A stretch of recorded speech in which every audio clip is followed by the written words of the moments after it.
Bismillahirrahmanirrahim. Assalamu alaikum and welcome to NEWSROOM. I'm your host Khalid. But today is the 26th of January 2022. These are the stories that will be under discussion during the course of the show.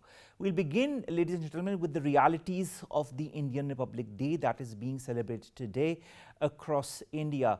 Whereas on the one hand, India celebrates what it's called itself a republic, and of course it is the date on which the Indian Constitution came into effect, replacing the 1935 Government of India Act as the governing document. There are a lot of issues as far as India and as a republic is concerned, whether it be the way it deals with its minorities, whether it be the way it deals with Indian illegally occupied Jammu and Kashmir, whether it be the way it also deals with the other states within its country.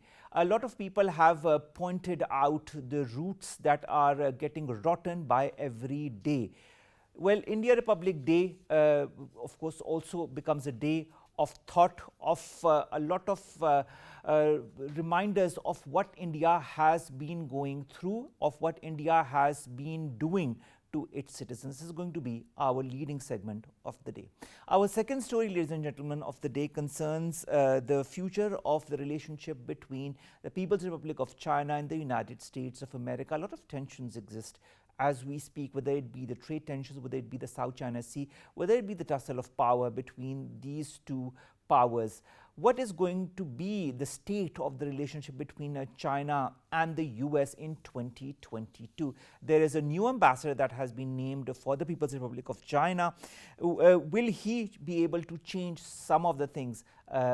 Only time will tell. This is going to be our second story. Then, ladies and gentlemen, we're going to talk about a new substrain of the Omicron virus that is apparently creating a lot of havoc in the West. A lot of people are starting to wake up to realize that Omicron has other subsets which are mutating even quicker than the original Omicron and might not be able to be properly treated as well as the other varieties are. This is going to be our third story. And then finally, ladies and gentlemen, we are going to talk about today when Prime Minister Imran Khan launched the Naya Pakistan Qaumi Sehat card scheme to provide health insurance to families across Punjab, Islamabad, Azad Kashmir, Gilgit-Baltistan and Thar Parker. All you need to do is send a text message to 8500 with your CNIC number and you will know whether you are eligible to avail this health card scheme. At the moment, your CNIC is going to be your health card until and unless the health cards are issued to you as well. Well, a very good development as far as the people of Pakistan are concerned. Let's begin, ladies and gentlemen, with the first story of the day, and that is the Indian Republic Day. The 26th of January every year is celebrated as the Indian Republic Day when the new Indian Constitution came into effect that replaced the 1935 Government of India Act. What is the state of India as we speak today? Is India a proper republic in the true sense of the word? More in the following report. January 26th is commemorated as India's Republic Day, but India has become an electoral autocracy because world's self-styled largest democracy speaks a language that mirrors tyrant order, uses brute force to clamp down on free speech, and openly discriminates between citizens on the grounds of religion. Global democracy watchdog Freedom House's latest annual Freedom in the World report has confirmed that democracy is on a dangerous decline in India by downgrading it from free to partly free. In the latest democracy index published by the Economist Intelligence Unit, India was described as flawed democracy and slipped 2 places to 53rd position. Sensing India's descent in chaos, President of Genocide Watch Dr. Gregory Stanton during a congressional briefing has sounded alarm over escalating extremism in India triggered by Hindutva ideology and warned that genocide could very well happen in India. In its bid to throttle freedom of speech, crackdown on expression of dissent by the media, academics, civil society groups, and protesters is a routine affair. Hate-driven toxic nationalism has alienated Sikhs as well, and Sikh community around the world is celebrating India's Republic Day as Black Day by staging protests and demonstrations. Moreover, Kashmiris are observing Black Day today in order to invite the attention of international community towards draconian Indian occupation of Indian illegally occupied Jammu and Kashmir, which stripped them of fundamental human rights. Indian democracy is in grave jeopardy as it is hurtling towards outright authoritarianism intoxicated by majoritarian Hindutva doctrine. on this 73rd Republic Day to talk more about the state in which India is actually. We've been joined by Lieutenant General Raza Muhammad Khan Sahab. He's a senior analyst. Sir, thank you very much to have joined us. Sir, India, a republic, India, the largest so-called democracy in the world, India, a nation which the world looks up to. Are these terms that can even now be applied in principle? Okay, Bismillah. First of all, I think I'd like to go to the 6 pillars of the Indian Constitution on which it is premised, standing, and I think all those 6 pillars are being brought down, which is eventually going to bring down Indian democracy with it. And these pillars are justice, and it talks of 3 kinds of justice. Social, economic, and political. We all are aware that this is not being given to the minorities, and this justice is reserved only for the high caste Hindus. It talks of liberty, and when it talks of liberty, it talks of liberty of thought, expression, worship, belief, and faith. These are the 5 components within the liberty. None of this is available to any one of the big minorities of India, whether they are Muslims or they are Sikhs or Christians or Dalits. It talks of equality, and it talks of equality of status and opportunity. Again, none is available to the minority. It talks of fraternity, and it talks of, assuring dignity of individuals and assuming and ensuring unity of the nation. India is now divided so much that it has never been like that in its entire history. And later on, 2 additional pillars were added to it in 1976 when Indira Gandhi was the Prime Minister. And the first one was that India is going to be a socialist republic. And the second one is that it is going to be a secular republic. We are aware that India is no more a socialist republic. It is actually a capitalist republic, and India is no more secular. It is a theocracy. It is a fundamentalist, extremist states. The present rulers can be compared easily with Daesh and ISIS and the people even beyond that, because they're openly asking for the genocide of Muslims and all minorities. So it's a pity that the so-called Indian democracy is being demolished by the present rulers of India itself, which is neither good for India, nor the region, nor the world.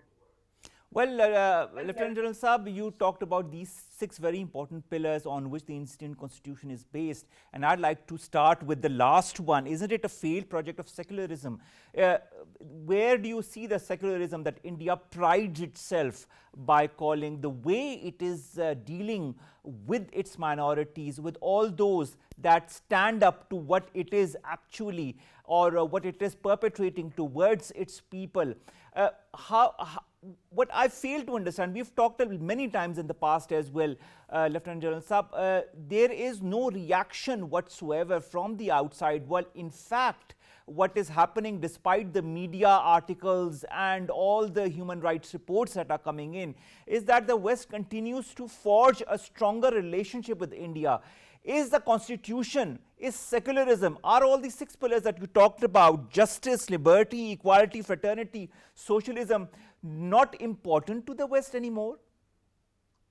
Well, I think theoretically they have been claiming that the Indian way of life is the same as the US or the European way of life. But unfortunately, that is not the truth. And they are, for some very narrow gains, they're keeping their eyes closed. And I think the people who are suffering the most are the people of India, which is half their population, which comprise the minorities of India. And it should be, a source of great concern, not only for the West and India's friends, but for the people of India themselves. And they need to actually rise and demand that whatever rights have been given to them in the Constitution of India, they need to get it back. And let me add to it, that the Indian Constitution, the chairman of the committee which formulated the Indian Constitution and took 3 years to do so, was Dr. B.R. Ambedkar, who was a Dalit and who is respected. He was respected so much by everybody in 1953, from 1947 to 1953. But unfortunately, the same community, which is the Dalit community, I think is also being targeted. They are not even allowed. They are supposed to be Hindus, but if they go to the Hindus' places of worship, they are punished and they are tortured for doing that. They are actually treated in the same way as Muslims or Christians are treated. So again, I think it is essentially the people of India who will have to actually rise and demand for their constitutional rights. Now, Lieutenant General Saab, there are a lot of issues within India as well. The first and foremost is, of course, what is happening in Indian illegally occupied Jammu and Kashmir. Then we have all the different states where there are issues, whether it be Nagaland, whether it be Assam, and of course this concerns Muslims. Then there is the issues that have cropped up as far as the Sikh community is concerned. Not since now, but since many decades, but of late when the farmers community tried to protest, it was only after a year and a half that the government relented to their protest and withdrew the laws that had been put forward, which they called were pro-farmers. This and the list goes on and on. You talked about the Dalits and the Shudras, the untouchables, the way they are treated within India. There is a racial discrimination within India, within the Hindu community as well. What to talk about the other religions? Do you foresee some kind of an implosive future for India? Because if this whole thing, if this whole process that has been continuing for quite some time continues in the same way, do you feel it is going to be extremely destructive for India as a state, as a country? Yeah, absolutely. I think the present ruler, they are damaging the societal cohesion and the unity of India itself. We are aware that right now most of the minorities, they are 38% of them are out of any jobs, and of all the prisoners in Indian jails, over 40% of them, they belong to minorities. The Muslims, for instance, they are 14.2% of the total Indian population. However, when it comes to jobs to Muslims, they are less than 2%, in the Indian government services. The Dalits themselves, again, they have been complaining of unequal treatment. We are aware, how the churches were attacked last Christmas in December, and every year like that.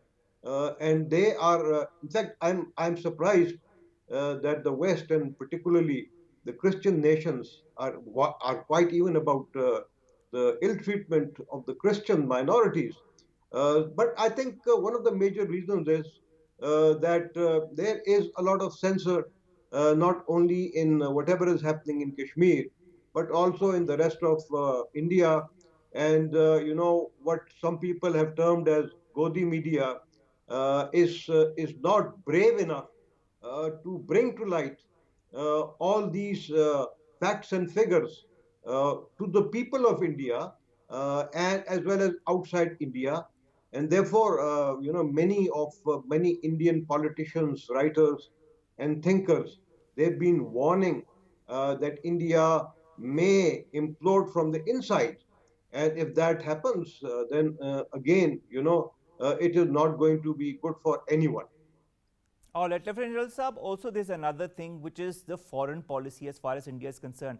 Let's forget what India is doing within its own country, what it is doing also to the countries that are in its neighborhood. Let's talk about our own country, Pakistan, the way India has deteriorated its relationship with Pakistan deliberately, and then of course trying to badmouth Pakistan on every forum possible, not allowing Pakistan to sustain itself, trying every way possible to kind of defame Pakistan.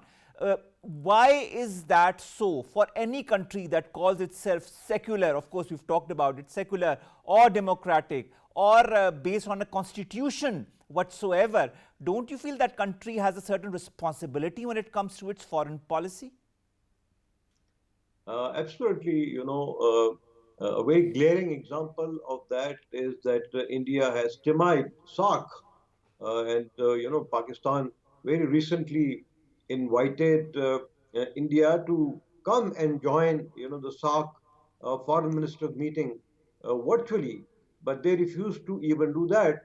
And because SAARC's charter says that a meeting cannot be held unless all members are present.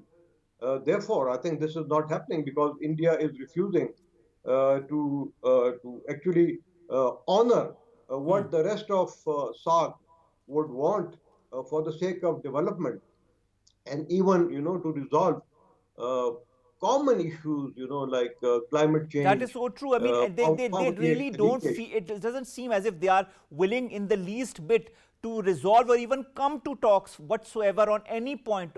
They want to isolate Pakistan one way or the other, and it seems to me, and I'm sure you will agree with me, that they have never accepted that Pakistan became an independent state. Thank you, sir. I'm really sorry we are a bit short of time, but thank you very much, Lieutenant General Raza Muhammad Khan Saab, Senior Analyst, to have joined us and to have talked to us about the Indian Republic Day and the responsibility that comes on India on this day. Now, Paramjeet Singh Pamma, Coordinator Khalistan Referendum, United Kingdom and Europe, joins us online. Paramjeet Saab, thank you very much to have joined us. Paramjeet Saab, today on the Indian Republic Day, a lot of protests are happening across the world, whether it be here in Nankana Sahib, whether it be in the United Kingdom, whether it be in other countries.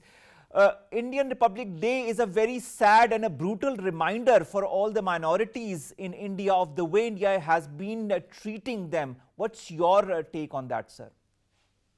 First of all, I would like to say that this is not an Independence Day for the Sikhs and not even for the Muslims. This is a black day in the Sikh history because at that time when the two countries come into this world, and India did a very live role in that time. So 20 million Sikhs and Muslims being killed when that happened, when the partition happened. Sorry, and 26th of January is Black Day because Sikhs were living in India, and India did genocide twice of Sikhs, and even Muslims genocides happened in India. So this is a black day for us, and in all over the world, wherever the Sikh lives, in this day we do protest against the Indian regime, against the India, everywhere in the country. Sorry. Paramjeet Singh Saab, when India became a country in 1947, Jawaharlal Nehru, who was the first Prime Minister, so-called uncle of the India, promised the Sikhs, and I quote, "The brave Sikhs of Punjab are entitled to special considerations. I see nothing wrong in an area set up in the north of India wherein the Sikhs can also experience the glow of freedom." Where is that glow of freedom now, Paramjeet Singh Saab? That's the glow of blood you can see on the earth. In everywhere in India, that's the promise was they actually basically backstabbed the Sikhs. They did promise you will get your rights in India. You will get your rights in Hindustan. But what we did get all word no. We did expose India everywhere. After 47, whatever happened to the Sikhs. They did attack on the holiest shrine, Sri Amritsar Sahib. Akal Takht Sahib 3 times in last 74 years. Sorry. So all I can say at the moment that India is not a country to live in for the Sikhs. We just want a freedom from India, and we are a very peaceful community. But India did try to show All right, this word Paramjeet Singh that Saab, sorry. whether it be the 1984 Operation Blue Star, whether it be the farmers' protests that ensued very recently because of the anti-farmer laws that were promulgated by the Indian government, and the way the Indians treated the farmers during the protest is also an example that opens the eyes of all the Sikh community that is present across the world. What is your point of view on that? Everybody, this referendum happening in everywhere in the world now for the freedom of Punjab, and you've probably seen that 100,000, more than 200,000 people voted only in UK for the freedom of Punjab. So we have got no choice except to free the Punjab, free the Khalistan from the Indian occupation. So, of course, Paramjeet Singh Saab, thank you very much to have joined us. And we understand the plight of the Sikh community across the world, and that is why you are trying, along with all the others in the Sikh community across the world, to forge for Khalistan, and that is why you've had referendums done across Europe, and these referendums are also going to continue. A brutal reminder for India on this very Republic Day of the way it has been treating its citizens, its minorities. Whether that will change, only time will tell. Let's come to our second story, ladies and gentlemen, and that concerns the relationship between China and United States of America. 2022 holds a lot of question marks as far as the future of these two important nations and their cooperation is concerned. More in the following report. China and United States continue to be two giant powers in the world. However, China and the US are struggling to maintain balanced relations in various areas. Competition between them marks a complicated phase in the contemporary world. The Chinese unprecedented economic, technological, and security development has elected the geopolitical competition. US Senate sworn in the career diplomat Nicholas Byrne as the new ambassador to China. Ambassador Byrne has been the most impactful voice calling for a renewal of the transatlantic alliance to address China as a systemic rival. The US Senate last month confirmed the veteran diplomat in the post, which had been vacant for more than a year. Recently, an accident of aircraft carrier in the South China Sea has raised Beijing, asserting claims about United States deployment of warships in the South China Sea and a bitter trade war. Bilateral trade between the two countries has tanked. US tariffs on Chinese goods led to higher import prices in the United States in the affected products categories, and China's retaliatory tariffs on US goods ended up hurting Chinese importers. United States has dispatched several aircraft carriers and battleships to assert freedom of navigation rights in the South China Sea, while also consolidating its alliances with other regional powers such as India, Japan, and Australia through the Indo-Pacific region. Fortunately, the Sino-American trade war does not spell the end of globalization. Rather, it may mark the beginning of a new world trading system that no longer has the US or China at its center. Now, to discuss the future of the relationship between China and the US, the tensions that exist, whether those tensions are going to continue to increase in the months to come, we've been joined by Dr. Amina Mehmood Sahaba. She's a foreign affairs expert. Dr. Sahaba, thank you very much to have joined us. Dr. Sahaba, when it comes to the year 2021, we saw a lot of tensions, whether it be on the trade front, whether it be on the technology front, whether it be at the South China Sea, or whether it be as far as forging alliances against each other is concerned.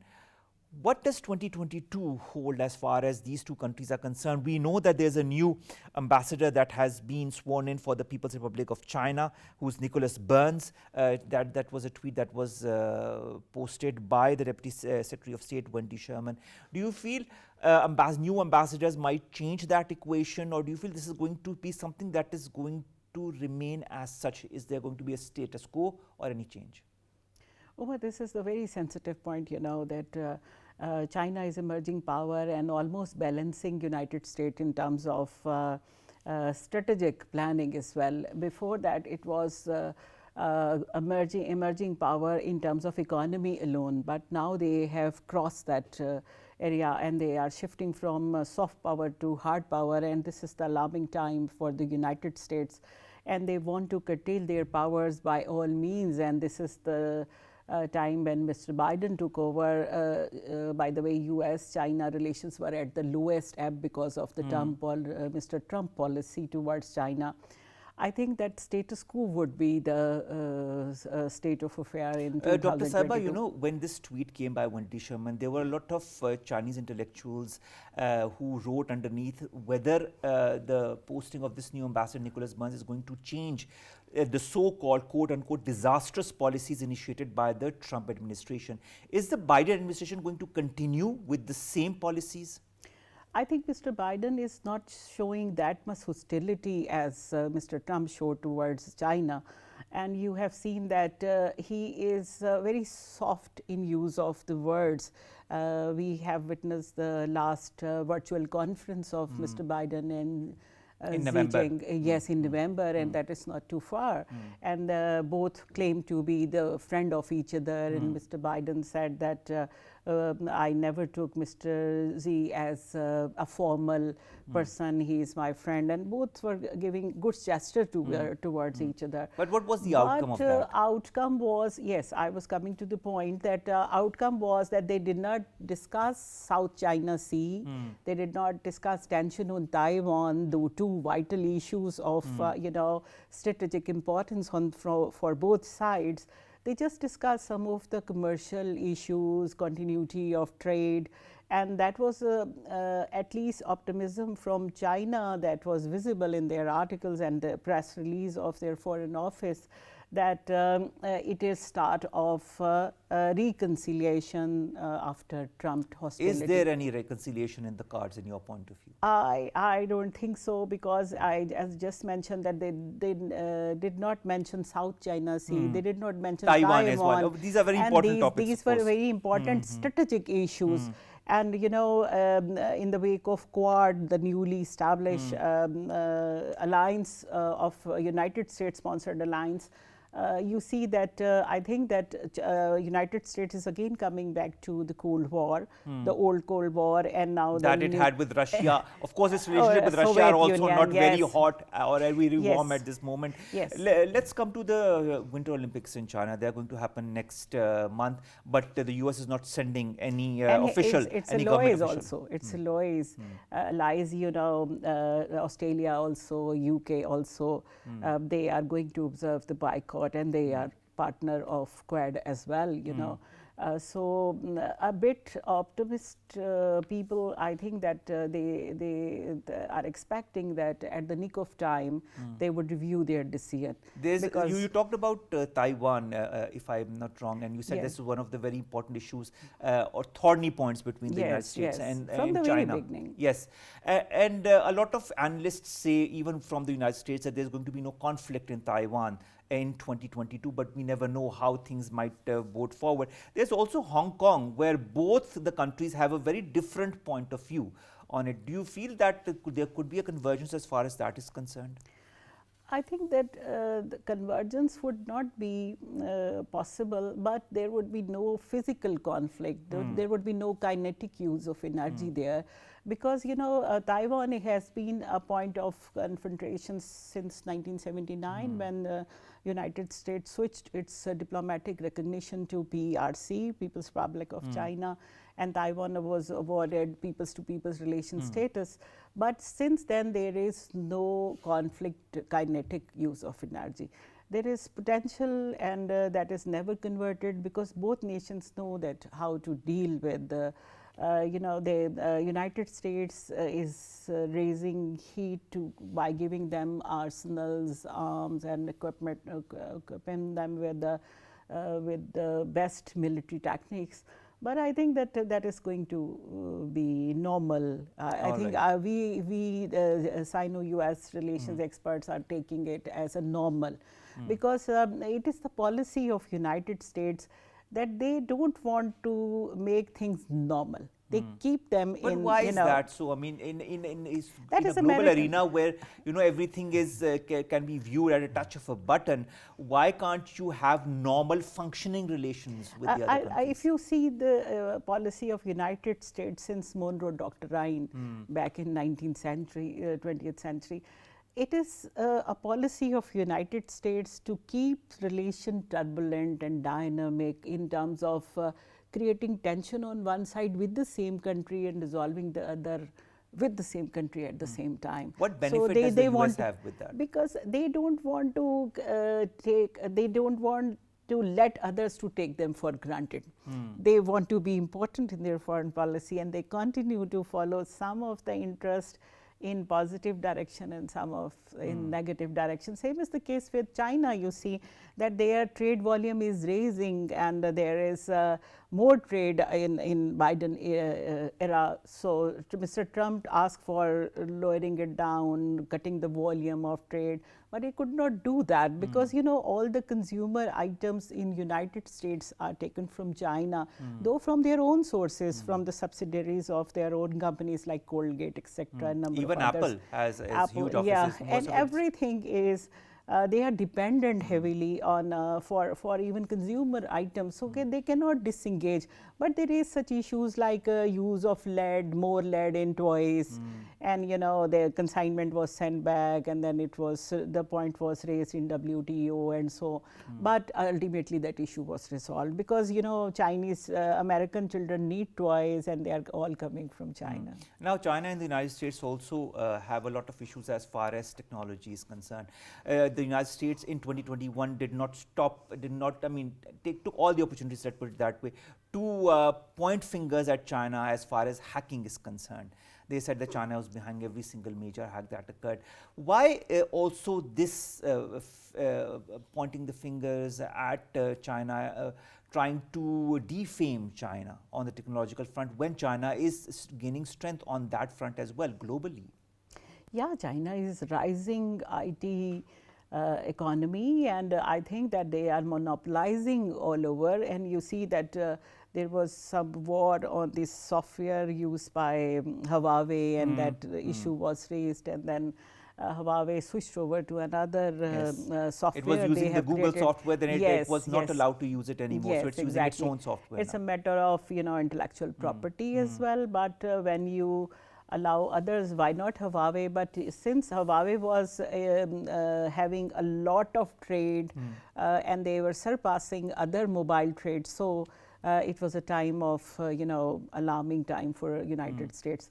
So I think that this is the continuity of the American policy when in 70s and 80s they used to point out intellectual property right, and then clause 301 was applied to Chinese companies that they are involved in piracy and you know such things.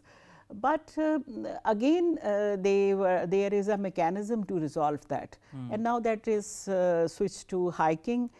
But that is common all over the world, not only in case of China, but it is also in case of United States and its own westernized, they are using the same techniques. Now, Dr. Sahiba, both the United States of America and China are part of very important organizations, whether it be the United Nations, the G20 and so many others. Despite that, there is a confrontation in these very organizations as well on the points of views of these two countries, which causes the decisions not to be properly taken when it concerns important issues.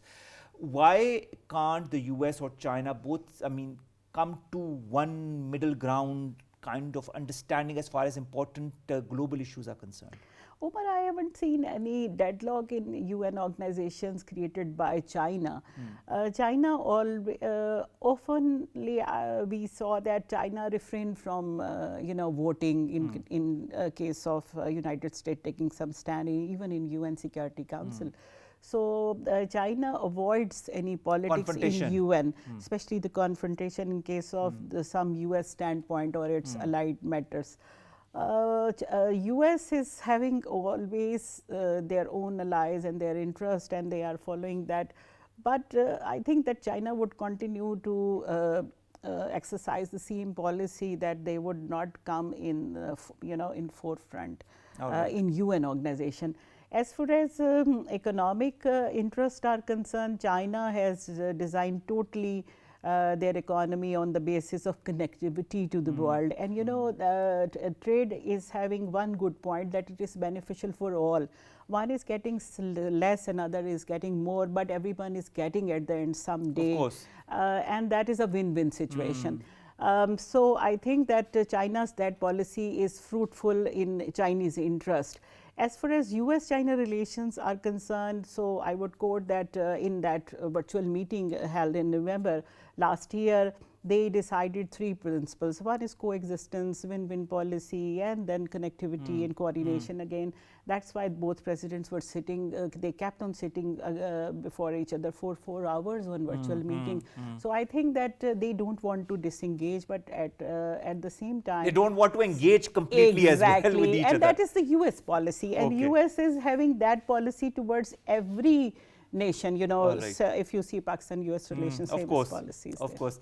But of course, China is a superpower. And China is not compromising on their national Yes, interest. and what about the BRI and the US alternative to the BRI that they are putting together? It will take a little time. BRI is not a current phenomena. It is being planned 10 years back, and they have been working on that, and now it is almost having material existence. All the communication lines are built up. They are about to start having a push button waiting. So US will take more time and more investment as well for that purpose. And I think that it is not going to be materialized in years. At least a decade is required for that. And moreover, the country is already doing with business with China. They are meant for business. They are not expecting China as their strategic partner. Of course. So I think that they would prefer to have alliance with China. Speaking of regional alliances, with the issues that are plaguing our region, whether it be Ukraine, whether it be Afghanistan, whether it be other small issues that are slowly cropping up, and the alliances that are being formed, China with Russia, US with the West, what is this going to bode for as far as the regional and global dynamics are concerned? Oh, but that is again the old pattern we have seen in post-Second World War period.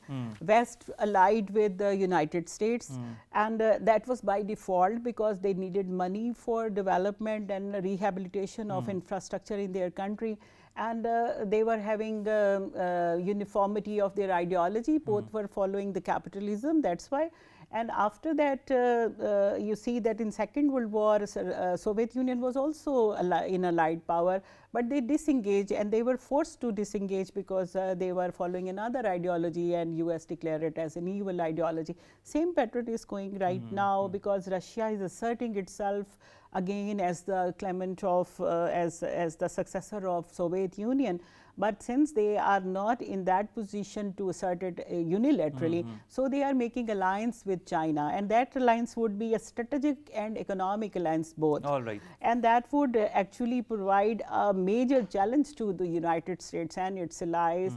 And that's why I'm saying that is going to be a new Cold War and new tug of war and tension for the world because Thank you very much, Dr. Amina. Let's hope that some kind of neutrality comes between these two states and the US at least changes a little bit of its policy as far as its relationship with important countries such as China is concerned. I would add one thing, that from Nixon onwards, all the presidents are following the policy of appeasement and connectivity and engagement with China. Mr. Trump was exception. But let's see, because a lot of question marks are raised. So let's hope 2022 should be there. Yes, let's hope 2022 comes out as a year of positivity as far as this relationship is concerned. Thank you very much, Dr.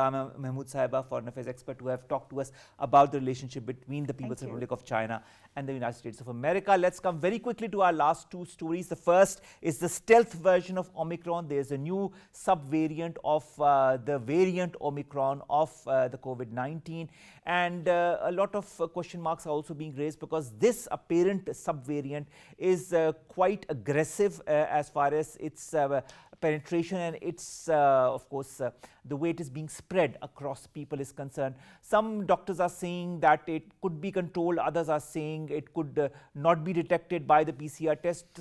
A lot of new developments are happening, and as we know, a virus mutates, and the only way it can be stopped is when people get themselves vaccinated and follow the SOP. So, I mean, we can't say that enough. We said always at the end of every show. And finally, ladies and gentlemen, Prime Minister Imran Khan launched the Universal Health Care Scheme, the Naya Pakistan Qaumi Sehat card scheme that is going to cost the government 450 billion rupees. This is for the moment for families across Punjab, Islamabad, Azad Kashmir, Gilgit-Baltistan and Tharparkar. Around 1 million rupees per year are being given to all the families, and all you need to do is send your text message to 8500 with your CNIC number, and you will know whether you are eligible for it. Your CNIC number will be your health card till the health cards are issued to you. With that, ladies and gentlemen, we come to an end of today's newsroom. We'll see you inshallah tomorrow with news stories and segments. Stay safe and get yourselves vaccinated. Follow the SOPs. Allah Hafiz.